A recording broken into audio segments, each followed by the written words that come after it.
60 minute में मैं कैसा फ़ोटो मैनिपुलेशन आर्ट क्रिएट कर सकता हूँ फ़ोटोशॉप को यूज़ करके, ये चैलेंज मैंने खुद को दिया है।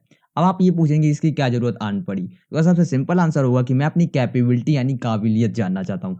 काबिलियत जानने से होता क्या है? तो इससे 2 चीज़ होते हैं। पहला कि आप में कमी समझ में आ जाती है कि हाँ, आप इतने समय में ये काम नहीं कर सकते, तो आप इम्प्रूव कर सकते हैं कहाँ आपकी कमी है। दूसरा, अगर आपने वो काम कर लिया उतने समय में, ठीक है, तो आप अगली बार से ज़्यादा टाइम नहीं लेंगे और आप समझ सकते हैं कि हाँ, इसको मैं फास्टली कर सकता हूँ। ये शॉर्ट आंसर है, तो मैं दे सकता हूँ आपको। हमेशा की तरह बिना टाइम वेस्ट करे शुरू करते हैं। तो सबसे पहले मैं यहाँ पे आपको कॉन्सेप्ट बना दूँ। कॉन्सेप्ट ये था कि मैं यहाँ से जो मैंने वायरस वाला पुराना आर्ट बनाया था, मैंने उसी को सोच के उसी से रिलेटेड कुछ बनाने का सोचा था इस आर्ट में, ठीक है। दूसरी बात ये है कि मैंने कोई नया स्टेप नहीं लिया है इसमें। पूरे स्टेप्स जो हैं वो वही हैं जो मैं पहले यूज़ करता था अपनी फ़ोटो मैनिपुलेशन में, लाइक ब्लेंडिंग ऑप्शंस का यूज़ करना, कर्व्स का यूज़ करना, ठीक है, यही सब थे। और सिलेक्शन भी मैंने हर एक के पहले ही से बना रखे थे। मुश्किल से 1-2 था जो ईज़ी सिलेक्शन, वो मैंने नहीं बनाया था।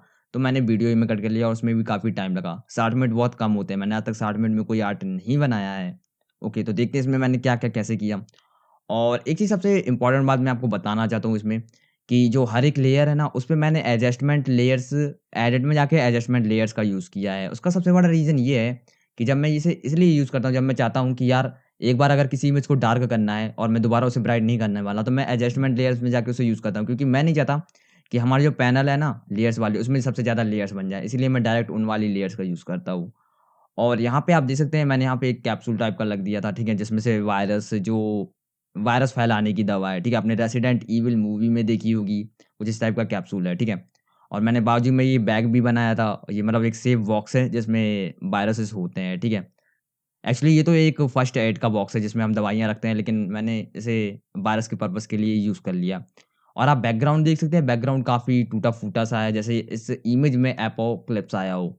लाइक क्या कहते हैं, ज़ॉम्बीज़ वाला टाइम नहीं होता, ठीक है? सब कुछ तहस-नहस हो जाता है।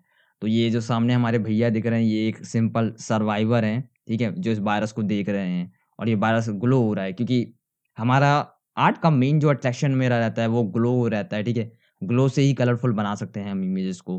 तो यहाँ पे मेन कॉन्सेप्ट था कि कैप्सूल को हम ग्लो कराएँगे ग्रीन कलर से, ठीक है? और उसकी लाइट हमारे कैरेक्टर है उस पे पड़ेगी। अब यहाँ पे सबसे बड़ी जो चैलेंज था मेरे लिए वो ये था कि कैप्सूल को ग्लो ग्लो कैसे लुक देना है ग्लो, ठीक है? क्योंकि ये जो कैप्सूल की इमेज थी ये बहुत ही ब्राइट थी। तो मैंने कर्व्स का यूज़ किया इसे पूरा डार्क करने के लिए, और डार्क करने के बाद मैंने सिंपल कुछ किया नहीं है, बस लेयर्स ली हैं ग्रीन कलर की, ठीक है? और उन्हें different colour dodge blend mode में, स्क्रीन ब्लेंड मोड में रख के 3-4 लेयर बना दिए, जिससे मैंने ग्लो लुक दिया है इसमें, ठीक है? फिर यहाँ पे मैंने कर्व्स का यूज़ किया है क्योंकि मैं इसे ब्राइट करना चाहता था थोड़ा, ठीक है? अपनी कैप्सूल को, दैट्स ऑल। कोई बड़ा कॉन्सेप्ट नहीं लगा इसमें। और मैंने इसमें से जो शैडोज़ बनाने के लिए भी कर्व्स का यूज़ किया है, कर्व्स को डाउन कर दिया था, उससे मैंने इसमें शैडोज़ ड्रॉ की थी। अब आप एक चीज़ देख सकते हैं कि जो बैकग्राउंड है, ठीक है? सो बैकग्राउंड का हमेशा का कॉन्सेप्ट क्या होता है कि मैंने बैकग्राउंड को कुछ ज़्यादा डार्क कर रखा है, ठीक है? डार्क इसलिए कर रखा है क्योंकि जो पूरा अट्रैक्शन है वो हमारे कैरेक्टर पे आए, और जितना हम डार्क करेंगे ना उतना ग्लो लुक आगे दिखाई देगा। और दूसरी चीज़ ये भी है कि स्काई को मैंने ज़्यादा डार्क नहीं किया है क्योंकि स्काई में मैं पॉप-अप देना चाहता था, ठीक है? यानी 2 जगह से हमारी इमेज दिखेगी, एक कैप्सूल से, एक स्काई से। ये दोनों हमें सेंटर ऑफ अट्रैक्शन बनाना है अपना, ठीक है? फिर यहाँ से मैंने ये बॉक्स लिया था, ठीक है? ये सेफ बोले तो, और इस पे भी मैंने थोड़ा-सा हाइलाइटिंग ड्रॉ की थी। क्योंकि मेरे पास 1 ही घंटा था, तो मैंने कुछ भी सही नहीं किया। ये मैं बहुत ही फ़ास्ट गया था कि इसे कैसे अच्छे, मैंने कुछ सोचा ही नहीं कि कैसे क्या अच्छे से बना सकते हैं। मैंने बस स्पीडली सबको ड्रॉ कर दिया, दैट्स ऑल। और ये आप हाइलाइट ड्रॉ करने के लिए ह्यू एंड सैचुरेशन की लेयर लेते हो, जैसे मैंने आपको पहले भी बताया, ठीक है? इसमें मैंने कुछ-कुछ hue and saturation, curves and exposure, ये 3 ही लेयर्स हैं, जिनसे मैंने पूरी लाइटिंग ड्रॉ की है। एक्सपोज़र की लेयर जब लेता हूँ, जब मुझे बहुत ज़्यादा डार्क करना होता है, ठीक है? या बहुत ज़्यादा ब्राइट करना होता है। कर्व्स में जब लेता हूँ, जब मुझे थोड़ा कम शैडोज़ बनाने होते हैं या फिर थोड़ा कम ब्राइटनेस देनी होती है, तो इस तरीके से मैं कर्व्स का यूज़ करता हूँ। And hue and saturation layer का मैं जब यूज़ करता हूँ, जब मुझे किसी कलर में हाइलाइट ड्रॉ करना है। जैसे ग्रीन कलर का हाइलाइट ड्रॉ करना था, तो मैं ह्यू एंड सैचुरेशन का कर्व्स यूज़ किया था। और इसमें भी मैंने ब्लेंडिंग ऑप्शंस का यूज़ कर रखा है, ताकि इससे क्या हो, थोड़ा रियलिज़्म आप अपनी इमेज को दे पाएँ। अगर आपने मेरे पुराने ट्यूटोरियल्स देखे हैं, तो मैंने इन सब को बहुत अच्छे से एक्सप्लेन किया है। क्योंकि अभी मेरे पास ज़्यादा टाइम नहीं है, मैं थोड़ा-थोड़ा आपको इस वीडियो में इन्फॉर्मेटिव चीज़ भी बता सकूँ, इसलिए मैं एक्सप्लेन कर रहा हूँ। और 1 घंटा था, तो मुझे नहीं लगता कि मैंने कुछ ख़ास इसमें ज़्यादा कर पाया। लाइटिंग में ही मैंने ज़्यादा टाइम दे दिया था, ठीक है?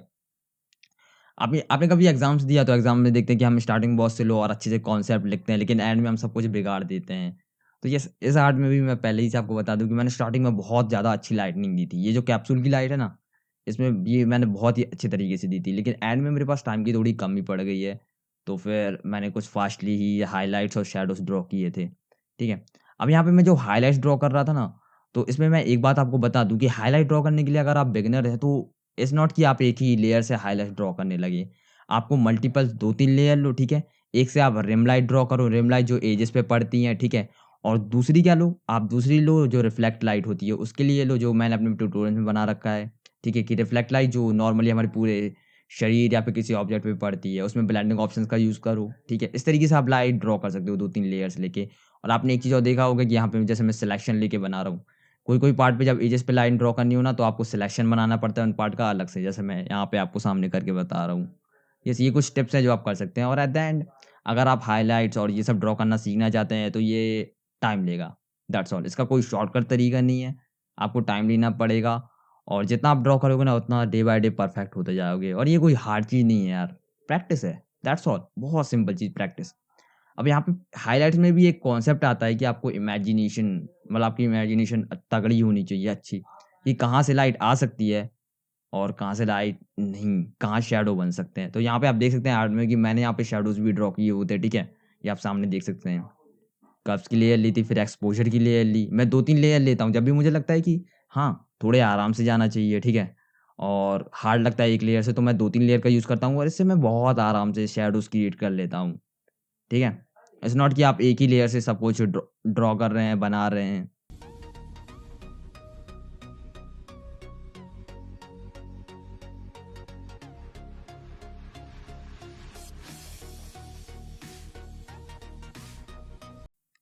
फिर यहाँ पे मास्क था, मास्क पे भी मैंने बहुत अच्छी सी लाइटनिंग क्रिएट की थी क्योंकि ऑब्वियसली सब फेस पे ही ध्यान देंगे तो या इसमें मैंने ज़्यादा टाइम दिया था। अब इससे भी मैं आपको एक चीज़ बता दूँ कि आपको लगता है कि ऐसे पिक्चर में भी उस पार्ट पे सबसे ज़्यादा आपको फ़ोकस करने की ज़रूरत है जहाँ पे लोग का ज़्यादा अट्रैक्शन जाएगा, ठीक है? आप दूसरे पार्ट को छोड़ दें तो चलेगा, लेकिन जहाँ पे अट्रैक्शन जाता है वहाँ जैसे मैंने अपने कैरेक्टर पे वर्क थोड़ा ज़्यादा किया है क्योंकि मुझे पता था कैरेक्टर और कैप्सूल पे सबसे ज़्यादा ध्यान जाएगा लोगों का अगर वो देखेंगे तो। तो आपको ये भी ध्यान रखना है। ये नहीं कि मैं बैकग्राउंड पे सबसे ज़्यादा वर्क कर रहा हूँ, हाइलाइट्स क्रिएट कर रहा हूँ और वहाँ कोई देख ही नहीं रहा है, ठीक है? और मैंने कैरेक्टर पे कम वर्क किया है। तो ये एक सोचने वाली बात हो सकती है कि आपको वर्क कहाँ करना है। तो अब एक बात और कि यहाँ पे मुझे 60 मिनट ही मिले थे, तो मैंने कुछ ख़ास किया नहीं है बैकग्राउंड में, ठीक है? मैंने थोड़ी-थोड़ी हाइलाइट्स दे दी थी क्योंकि अभी तक ये जो जितना आर्ट बना लिया है, ये बहुत ज़्यादा टाइम कंज़्यूम कर चुका था, अभी तक हम जहाँ पहुँच गए हैं, ठीक है? तो मेरे पास उतना ज़्यादा टाइम बचा नहीं था। सो मैंने बैकग्राउंड पे आप देख सकते हैं कि मैंने नॉर्मल एक्सपोज़र के लिए ली और मैं जितना फ़ास्ट कर सकता था, मैंने उतनी जल्दी हाइलाइट्स ड्रॉ करना स्टार्ट कर दिया। और इसका सबसे बड़ा रीज़न ये भी था कि 1 घंटे के बाद मैं एडिट नहीं करना चाहता था क्योंकि फिर चैलेंज ही क्या काम का। सो मैंने कहा कि 1 घंटे में जितना एडिट होगा ना, उतना ही करूँगा, उससे एक्स्ट्रा बिल्कुल नहीं। तो इस वज़ह से मुझे अपना काम बहुत ही ज़्यादा स्पीड अप करना पड़ा। मुझे लगा कि जहाँ-जहाँ मैंने दूर से देखा जहाँ-जहाँ पे लोग की नज़र जा सकती थी, वहाँ-वहाँ सिर्फ़ मैंने वर्क किया। एंड देन यहाँ पे सॉलिड कलर लेयर मैंने यूज़ किया है, सॉलिड कलर लेयर ओके। इसे क्या लाइटनिंग देने के लिए दैट्स ऑल। इसे कलर मोड में रख दिया था और ओपेसिटी थोड़ी कम थी और फिर मैंने इसमें ब्रश लिया था, ये फॉग ब्रश हो सकता है जो आप इंटरनेट से डाउनलोड कर सकते हैं और थोड़ी-सी हेज़ और फॉगनेस क्रिएट करने के लिए। एट द एंड मैंने इमेज को थोड़ा क्रॉप कर दिया क्योंकि नेगेटिव स्पेस ज़्यादा था, ठीक है? तो ये 1 घंटे में कुछ इस तरीके से हमारा आर्ट बना, ठीक है? तो ये काफ़ी अच्छा नहीं बना। मतलब है इट्स ओके 1 घंटे में बहुत अच्छा बना लिया। फिर उसके बाद मैंने ये देखो 1 घंटे होने के बाद मैंने कहा सिर्फ़ कलर ग्रेडिंग और थोड़ा-सा इम्प्रूवमेंट कर दूँ। तो 1 घंटे के बाद जो बना वो तो आपने देख ही लिया होगा और इसके बाद मैंने बस थोड़ी-सी कलर ग्रेडिंग की थी, ओके? मैंने कहा कि एटलीस्ट इतना तो बना दूँ कि सामने वाले को दिखा सकूँ। तो एट द एंड मैं टाइम पे कंप्लीट नहीं कर पाया आर्ट, दैट वाज़ सीधा आंसर ये है। फिर मैंने यहाँ पे 5-10 मिनट ही लिए हैं सिर्फ़ 5 मिनट आप मान सकते हैं कि मैंने 5 मिनट ही लिए थे, इसको थोड़ा एक्स्ट्रा इम्प्रूव करने के लिए आर्ट को दैट्स ऑल। मुझे नहीं पता ये कैसा आया, आप देख सकते हैं स्क्रीन पे, आपको कैसा लग रहा है ये आर्ट? सो ये आर्ट मैंने 1 घंटे में बनाया था और मुझे लग रहा है ये काफ़ी अच्छा आया, 1 घंटे के हिसाब से क्योंकि नॉर्मली मैं 3-4 घंटे लेता हूँ किसी भी आर्ट को कॉन्सेप्ट से लेके डिज़ाइन करने में।